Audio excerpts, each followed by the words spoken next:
नमस्कार। आज हम एक ऐसे स्टॉक की कहानी खंगाल रहे हैं जिसने बाजार में सचमुच तहलका मचा दिया है। सोचिए जरा, सिर्फ 1 लाख रुपए लगाए हों और वो 5 साल में 3.7 करोड़ रुपए बन जाएं। सुनने में बिल्कुल यकीन नहीं होता है ना? हाँ, तो हम बात कर रहे हैं हजूर मल्टी प्रोजेक्ट्स की। हजूर मल्टी प्रोजेक्ट्स, हमारे पास इस पर एक लेख है और वो बताता है कि ये कंपनी जो है रियल एस्टेट और इंफ्रास्ट्रक्चर में काम करती है, खासकर सड़कें बनाने का काम। और सबसे चौंकाने वाली बात, पिछले सिर्फ 5 सालों में इस शेयर ने करीब 36,900% का रिटर्न दिया है। लेख में तो इसे नोट छापने की मशीन तक कह दिया गया है। लेकिन क्या ये पूरी कहानी है? आज हम इसी लेख के आधार पर थोड़ा समझने की कोशिश करेंगे कि ये सब हुआ कैसे और अभी क्या चल रहा है। तो ये उछाल आया कैसे? आंकड़े देखें अगर, तो जुलाई 2020 में इस शेयर का भाव था सिर्फ 0.12 रुपए, सिर्फ 12 पैसे, और अभी हाल में ये करीब 44.50 रुपए के आसपास पहुंच गया। जबरदस्त उछाल। और वो जो लेख में उदाहरण दिया है 1 लाख रुपए वाला, वो वाकई सोचने पर मजबूर करता है। 5 साल में 3.7 करोड़। इसने यकीनन जो लॉन्ग टर्म निवेशक थे उनको तो मालामाल कर दिया है। सही मायनों में एक मल्टी बैगर स्टॉक जिसे कहते हैं। हाँ बिल्कुल, ये आंकड़ा तो किसी को भी हैरान कर देगा। 36,900%।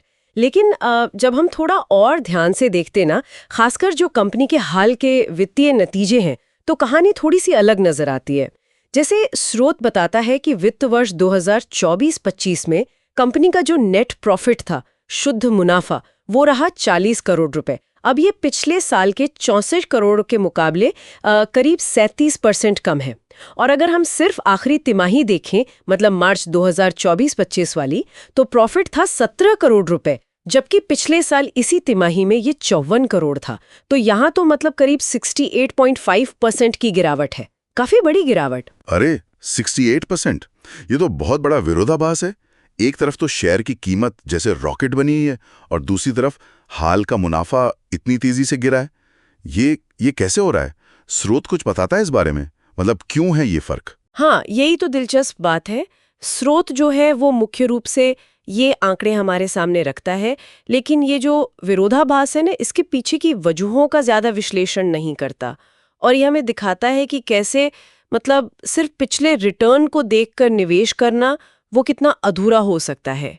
कई बार ऐसा होता है कि शेयर की कीमत कंपनी की जो मौजूदा वित्तीय सेहत है उससे कहीं आगे भाग रही होती है, शायद भविष्य की उम्मीदों पर या फिर बस बाजार के सेंटिमेंट के चलते। समझ गया। तो वो जो नोट छापने की मशीन वाली बात लेख में कही गई, हाल के आंकड़े उस पर एक तरह से सवालिया निशान लगा रहे हैं। बिल्कुल सही कहा। और देखिए, यहीं पर वो जो स्रोत में एक डिस्क्लेमर दिया है ना, वो बहुत अहम हो जाता है। वो हमें याद दिलाता है कि भाई, शेयर बाजार में निवेश कर रहे हैं तो जोखिम तो है ही, हमेशा रहता है। ये जो हम चर्चा कर रहे हैं या जो स्रोत में जानकारी है, ये सब सिर्फ सूचना के लिए है। जैसा स्रोत भी साफ कहता है, कोई भी निवेश का फैसला अगर लेना है तो पहले किसी वित्तीय सलाहकार, किसी एक्सपर्ट से राय लेना बहुत जरूरी है। हाँ, ये सावधानी तो बहुत जरूरी है, खासकर जब ऐसे मिले जुले विरोधाभासी आंकड़े सामने हों। तो अगर संक्षेप में कहें तो हजूर मल्टी प्रोजेक्ट्स ने लंबी अवधि में तो असाधारण जबरदस्त रिटर्न दिया, लेकिन हाल की तिमाहियों में मुनाफे में भारी कमी आई है। बिल्कुल। और ये हमें एक बहुत अहम सवाल की तरफ ले जाता है। अक्सर हम देखते हैं कि किसी स्टॉक का मूल्यांकन करते समय उसका जो पिछला शानदार प्रदर्शन होता है, हम उससे बहुत प्रभावित हो जाते हैं, सुर्खियां वही बटोरता है। लेकिन कंपनी की जो मौजूदा वित्तीय सेहत है, जैसे कि ये गिरता हुआ मुनाफा, उसको कितनी तवज्जो देनी चाहिए? और इस तरह के स्टॉक की जो पूरी कहानी होती है, उसमें चार्ट और रिटर्न के आंकड़ों के अलावा वो और कौन से पहलू हो सकते हैं, शायद अनदेखे पहलू, जिन पर एक निवेशक को जरूर गौर करना चाहिए।